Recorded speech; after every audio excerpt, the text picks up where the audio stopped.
and welcome to Full Story, where my guest is Ann Truong, an Australian-Vietnamese actress, writer and circus performer.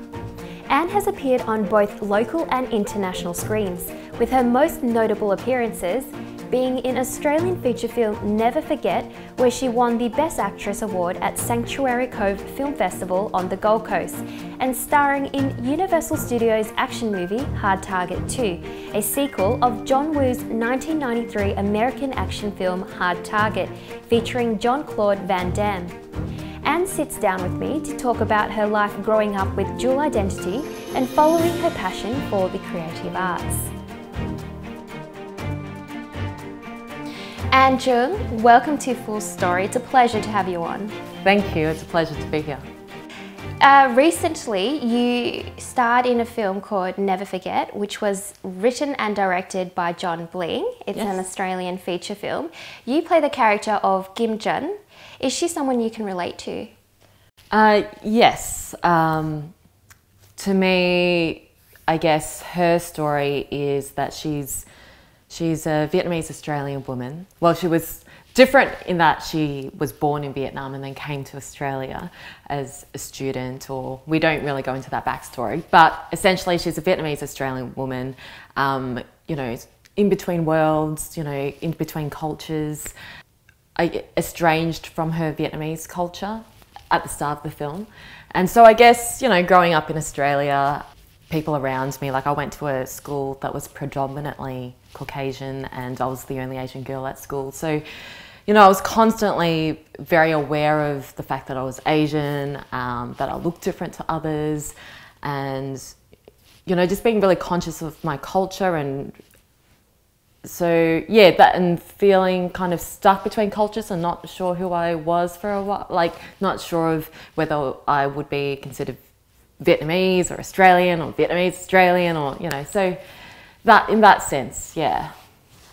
You're a child of refugee migrants. Yes. Do you know the story of your parents' story of how they arrived to Australia?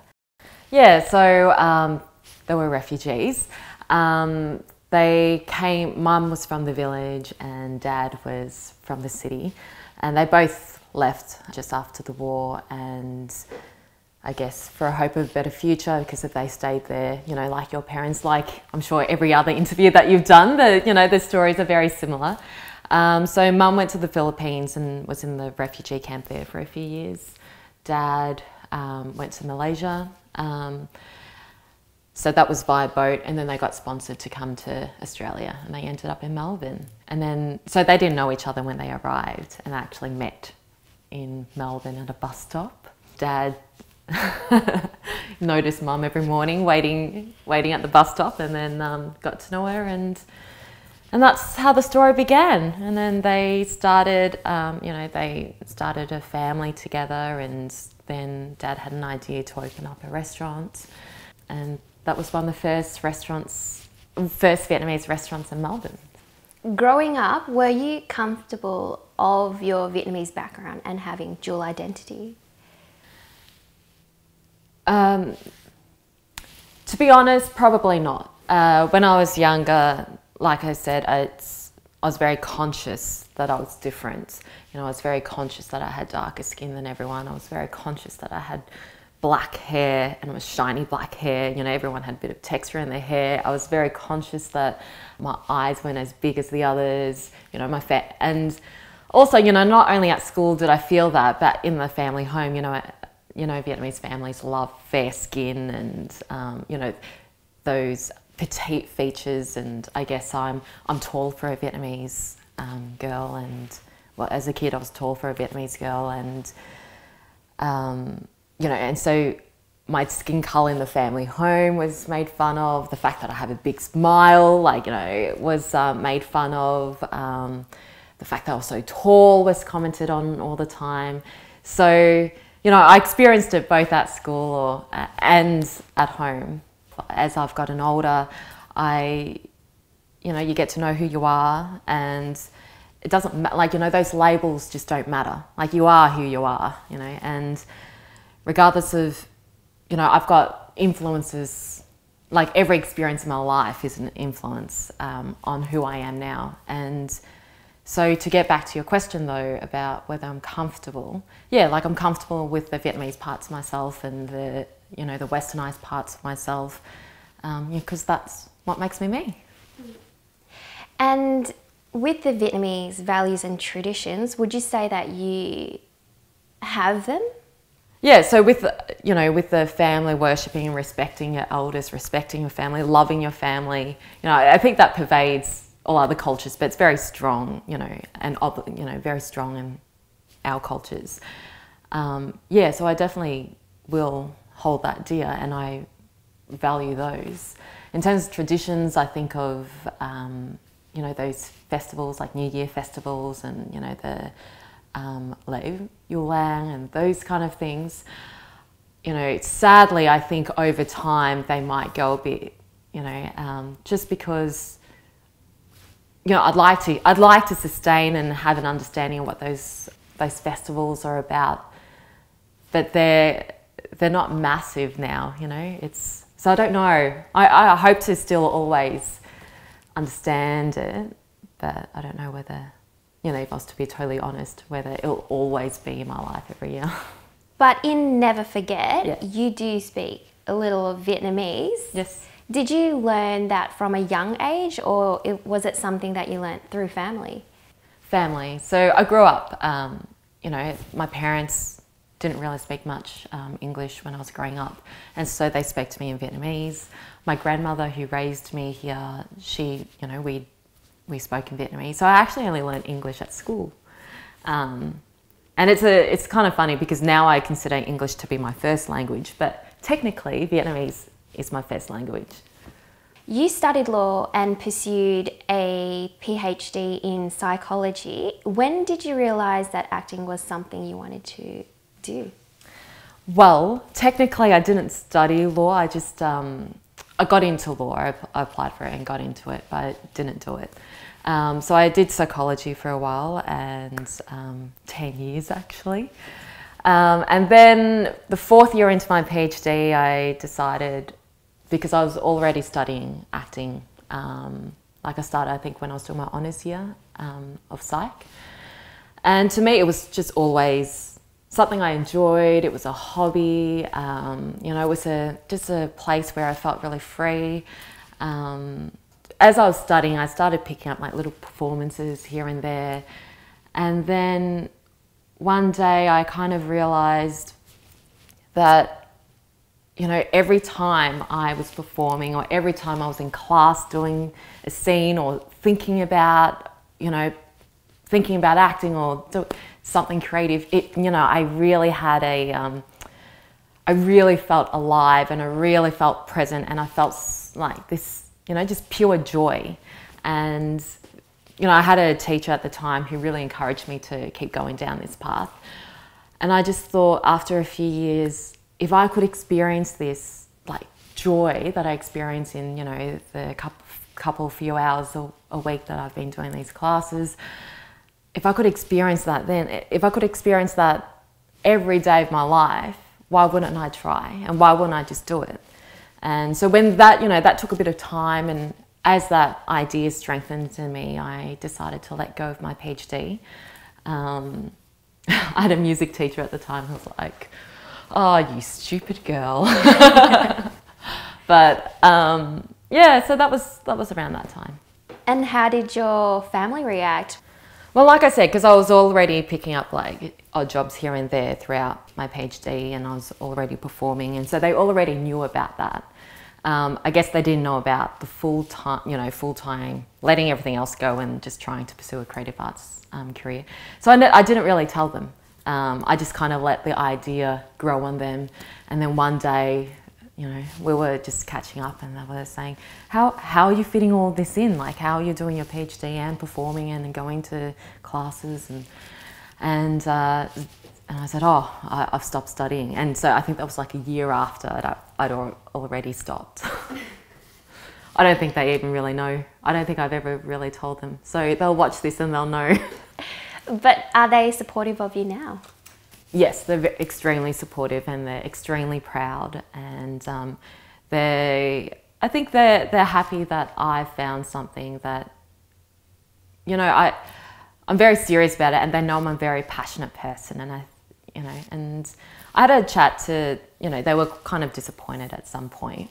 And I remember having a chat with them one day, and I'm like, you know, we just don't want to see you as a struggling artist. You know, we came over here with nothing. So it hurts us to see you give it all up.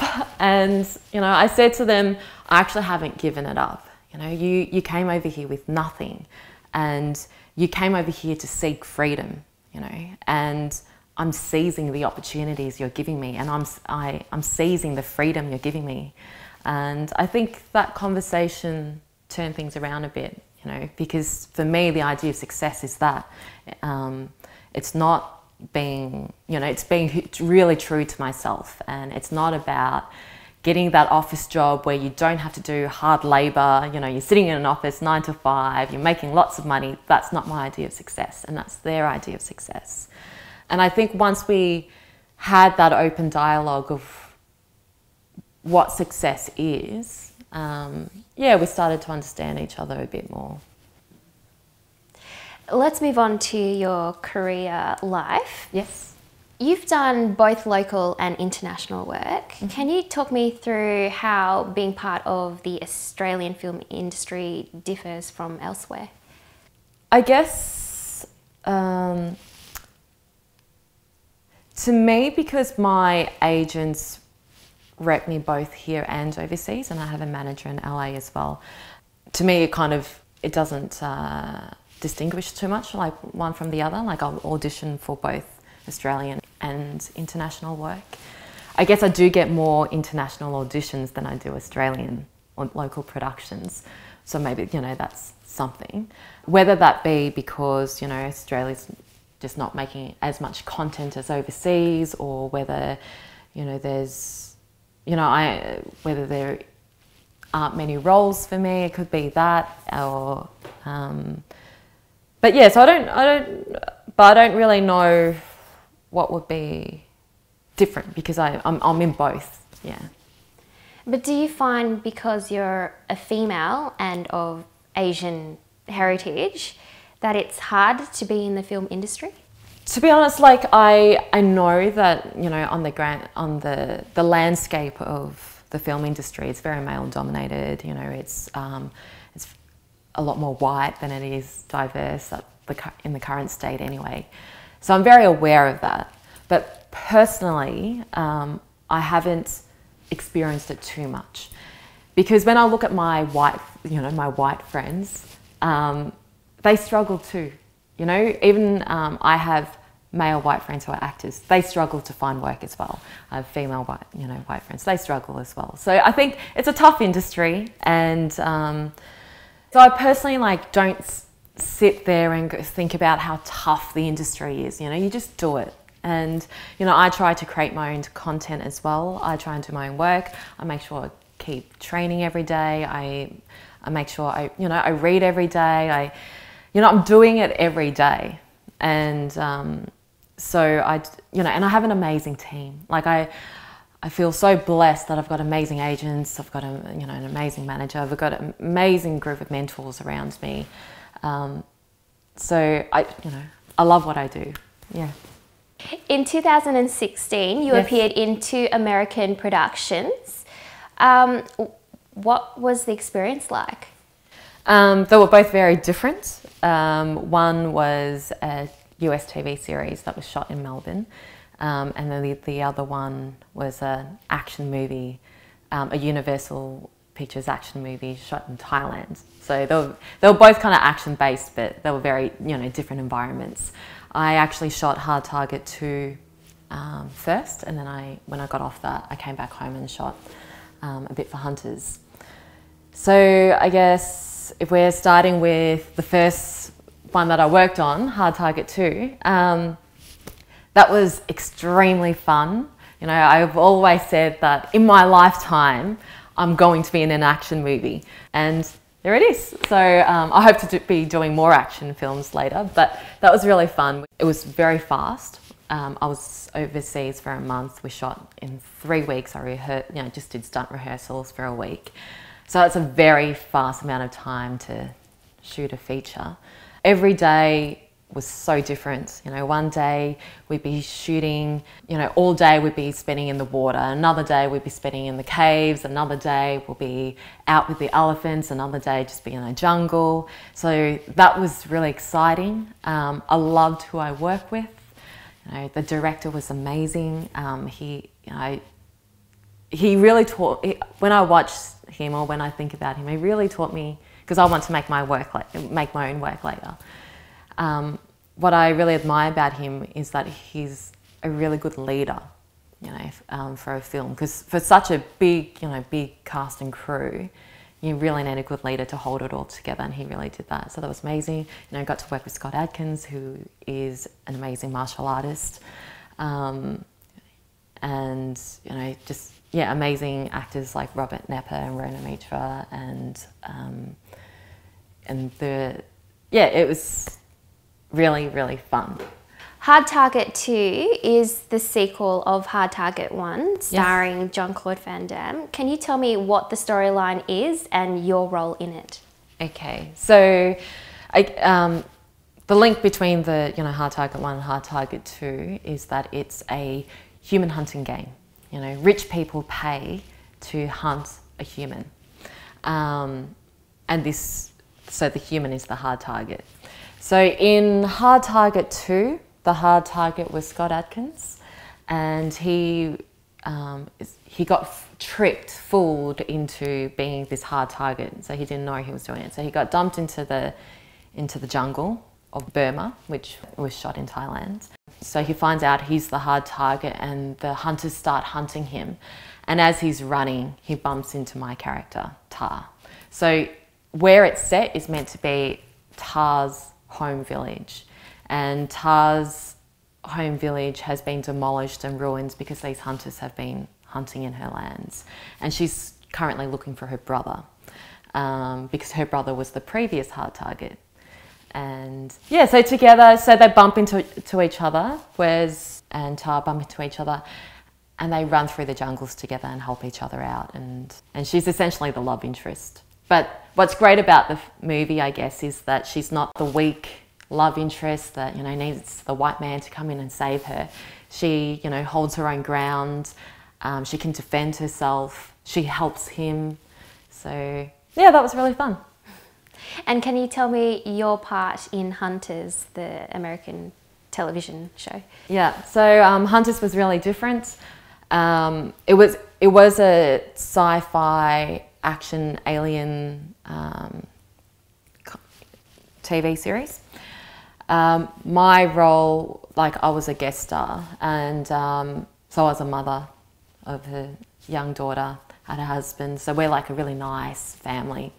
And I'm actually, so the premise of Hunters is that you've got these aliens from not on Earth, and they take human form, and they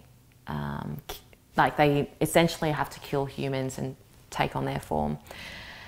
And so, you know, throughout the whole series, aliens are seen as really bad, you know, and it's the alien race against the human race. And where I come in is I'm a good alien, you know, and then, so my family are good aliens, and that's when I think the audience starts feeling that, oh shit, don't kill the aliens, you know, they're good people. Yeah, so, you know, so I didn't do any action stuff. I was just, you know, good suburban mum. Most people dream of going to Hollywood. Yes. You effectively have been part of the Hollywood world. Is it something that you want to continue to be in? Yeah, like for me, it's, you know, I want to be where the work is.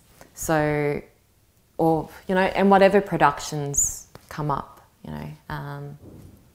Yeah, it's hard when people say, like, do you want to be part of Hollywood? Because, you know, if Hollywood offers you a job, of course. But, so yes, I guess, yes, I would like my career to grow, and it's not something that I guess every day I sit on a lot. But yes, if I kind of think about and answer your question, yes. But you've done some amazing work here in Australia as well. Can you name a few that you're most proud of? So I've done I've been in Neighbours, and I've been in, I did a small role on the Chappelle telemovie. And interestingly enough, the work that I'm most proud of has actually come from the independent world. Never Forget, I'm really proud of that movie. We had a small cast, we had a small crew.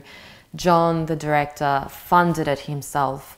It's such an honest story. It's really, people who are estranged between worlds that, can really connect with it. It's really honest. And I saw the final cut of the film, which was at a festival. I was so proud. It's a movie, not because if I didn't know the people in it, if I wasn't in it, I'd watch it just because it's so honest. And so I'm really proud of that movie. And I really admire John for having done it. Just someone who said, I'm going to write this movie. I know it took him a while to do, but to actually do it, and deliver a great piece of work. So I'm really proud of that. There's another TV series that I'm very proud of as well. In terms of my performance in it, I don't know, but it's an independent TV series called Sonicsburg, and it's a 6-episode series that was made for community TV. What I love about Sonicsburg is that it's a really diverse cast, but at no point was a point made about it. It just was. And I think, we need more of that type of work. In the whole cast, we had from kids who, I don't know how young they were, but maybe even 6, maybe younger, I don't know, but all the way up, to, I don't know how old the oldest actor was, but the age gap was great, covered everyone. We had myself being Vietnamese, we had a guy who was Sri Lankan, we had men and women, and the lead was an Asian female, and my character was gay, but no point was it questions, no point was it wasn't to beat people over the head with, it was just, it was just the way things were, and it was about the story, and it was about the human being and the relationships, and so I'm really proud of that work for what it's achieved and done. Just going back and talking about performance-wise, yes. For Never Forget, you won the Best Actress Award. Yes, I did. Congratulations. Thank you. And not just me though, John has won Best Director, Tam has won Best Actor, the film has won Best Film. It goes to show that I'm really proud of that film. It's a great film. Besides acting, yes. You can also do acrobatics and martial arts. Do you find that these skills have helped you in your career? They definitely have, and on a number of levels. Right now, a lot of the things I get put up for are action-based, since Hard Target 2 anyway, and so keeping up my martial arts skills is really important to me, and I want to, watching the stunt guys work on Hard Target, I'm really inspired to, keep going with it and just get better and better and better. Having those skills as an actor, I can actually do it, if you go on set, even if I don't know what they're about to teach me, at least I'm aware of my body, and I can learn fast. You stay fit and all that. And on a personal level, it's really important as well. I think as an actor, it's not just about the words, it's about your body, it's about your mind. And I think training helps you be present, helps you be in your body, be aware of your body, and you're able to express through your body. So it's helped. Speaking about keeping fit, you're also a circus performer. So can you tell me how you got involved in the circus world and physical theatre? So the physical world was a couple of things led up to it. It was gradual.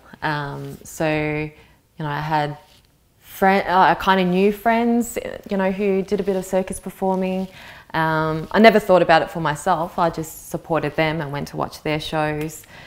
I took my brother one year to a circus show, and it was mind-blowing. And I remember, like, the very first image of the show was like this guy running out on set, you know, with amazing, like, you know, visceral music going on in the background. And this guy runs on set and he just climbs up this pole with no legs and just spirals up. And I just, like, jaw dropped and just went, I have to do that. I have to learn how to do that. So, you know, that was something that contributed. I got asked to do a dance for a music festival. So the dance was contemporary dance, and it really, the exercises we did, the movements we did really reminded me of circus. And so all that kind of together, I just went, okay, I've got to seek out some classes or find a way to start doing it. And that's how I started. So I found my first, you know, went into my first circus class and then kind of fell in love with it and kept going. In 2015, you won an award for Best Emerging Circus Performer. What did that award mean to you? Just to go back, the Best Emerging Circus Performer was, so that performance was part of a show called No Punchline, and we did it at the Melbourne Fringe in 2015. Anyway, so Best Emerging Circus Performer was completely unexpected. One, because, like, I was performing with amazing circus artists, you know, who that's their livelihood, that's their life. You know, when I started, you know, I'd done circus, and then I kind of stopped for a couple of years, and so I kind of lost my physicality a bit. And then so I didn't feel as confident doing it again, but, you know, amazingly, once you've trained, you always kind of can get it back. So winning the award, I remember that, you know, there were moments throughout the show where I didn't feel very confident, like throughout the rehearsal period, because I didn't feel like I was an amazing circus performer. And I remember I did a duet on the Chinese pole and with Tan Scully. She's amazing, and I remember the first time watching her, like, she just can transcend me into another world watching her perform. And I remember feeling like, oh, I can't compare to this. I'm not, you know, I shouldn't be having this role. And she said to me, it doesn't matter. Like, it's not about the tricks itself. It's not, because everyone's seen all the circus tricks. It's about what you as an artist can bring to it.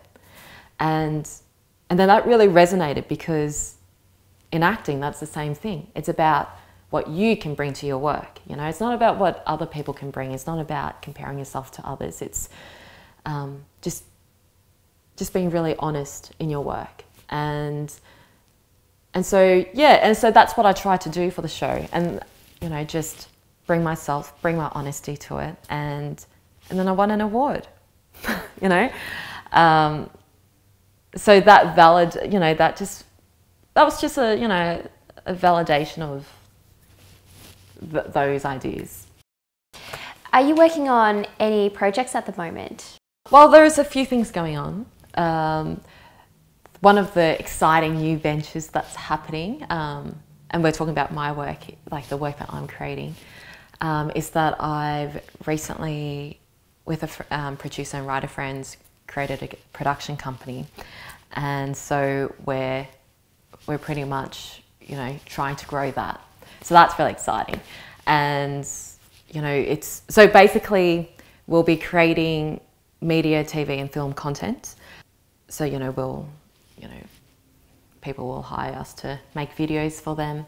And our point of our edge is that we are writers, and, you know, we create narratives and stories. So, you know, if people want us to make a music video, the guys who would want the singing and background dancers, that probably wouldn't be our thing, but we would create, you know, like a narrative for the music, like a story. And, you know, we'll do corporate videos and things like that as well. So, yeah, so we're doing that, but what we're using any of the profits and stuff for is to create stories, is to create fiction or, you know, non-fiction stories that, you know, that our passion projects, you know, are going to come from that as well. And so, yeah, so hopefully we will be built. So that's what's going on right now anyway. Do you have any advice for those who want to follow your path? Well, I think for me, what's been really important on my journey is, like, at no point did I ever feel like I failed or feel like a failure, or, you know, even the day, you know, the very first day that I went, you know, I can do this, or I can make this a career, or I'm going to try. Like, I was really clear on what success meant to me, and it wasn't about being in a Hollywood, you know, it wasn't about being in Hollywood or chasing the Hollywood dream or being famous or anything like that. And it was just about being true to myself. It was about, you know, I actually had a list of 3 things you know, if I could achieve every day, I would consider myself a success, you know, and that was to be practicing my craft every day in some form or another. It was to be, you know, have a meaningful social interaction that day, and it was to be physical, like have a physical element in my day. And if those 3 things happen every day, I'd be really happy, and that's what success was for me. You know, so I guess to not chase, for me anyway, my journey has to, you know, it's not chasing those external things that, you know, if you're trying to create work for other people, if you're trying to do it for other people, it's not going to really work. And the other thing is, yeah, so don't compare yourself to other people. You know, everyone's journey will be really different. You know, what success is for me may not be someone else's success, and put your head down and do the work. Ann Truong, thank you so much for joining me on Full Story. Thank you for having me. It was a pleasure.